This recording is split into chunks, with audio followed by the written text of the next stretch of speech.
Hello friends. ரோஹித்துக்கு நடந்தது நியாயம் கிடையாது அப்படிங்கிற மாதிரி சச்சின் டெண்டுல்கர் பார்த்தீங்கன்னா கோவத்தோடு இப்போ பேசியிருக்காருங்க. அதாவது ரோஹித்தை கேப்டன் பொறுப்புலேருந்து மும்பை ஃப்ரான்ச்சைஸ் தூக்குறதுக்கு பலரும் பார்த்தீங்க அப்படின்னா எதிர்ப்பு தெரிவித்து வந்துட்டு இருக்காங்க.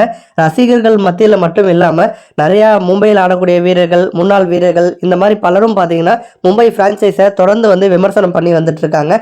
அந்த வகையில் சச்சின் டெண்டுல்கர் என்ன சொல்லியிருக்காரு அப்படின்னா, ஐபிஎல் அப்படிங்கிறது இது ஒரு பிஸ்னஸ் மாதிரி தான். ஒரு டீம் அதிக காசு கொடுத்து வாங்குறாங்க அப்படின்னா அந்த ஃப்ரான்ச்சைஸ்க்காக ஒரு பிளேயர் ஆட போகிறாரு.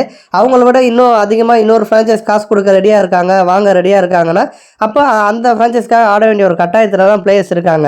பட் இந்த பணத்தையும் தாண்டி சிஎஸ்கே மாதிரி, மும்பை மாதிரி பெரிய ஃப்ரான்ச்சைஸ்லாம் பிளேயர்ஸுக்கு இம்பார்ட்டன்ஸ் கொடுப்பாங்க. இப்போ ரோஹித் மாதிரி ஒரு 5 கப்பை வாங்கி கொடுத்த ஒரு கேப்டனுக்கு ஒரு அவமரியாதை செய்யும் விதத்தில் தான் அவர்கிட்ட எந்த விதமான டிஸ்கஸுமே பண்ணாமல் அவரை கேப்டன் பொறுப்புலேருந்து தூக்கியிருக்காங்க. இந்த மாதிரி பண்ணும் பொழுது ரோஹித்துக்கு பணம் கொடுக்குறாங்க, ஆடுறோம் அப்படிங்கிற மாதிரி மனநிலை தான் இருக்கும். மும்பை ஃப்ரான்ச்சைஸ்க்கு ஏதாச்சும் பண்ணணும், தொடர்ந்து மும்பையில் இருக்கணும், ஒரு மென்டராக இருக்கணும், கோச்சாக இருக்கணும், யங் பிளேயரை டெவலப் பண்ணணும். இந்த மாதிரி விஷயங்கள்லாம் அப்படியே ரோஹித்துக்கு எதுவுமே இல்லாமல் பணம் கொடுக்குறாங்க, ஆடுறோம், முடிஞ்சு போச்சு அப்படிங்கிற மாதிரி பாண்டிங் நின்றோம். ஸோ மும்பை அதை தான் பண்ணியிருக்காங்க. இவ்வளோ காலம் ரோஹித் அப்படி கிடையாது. மும்பை ஃப்ரான்ச்சைஸ்க்கு ஏதாச்சும் பண்ணணும் அப்படிங்கிற மாதிரி தான் இருந்தார்.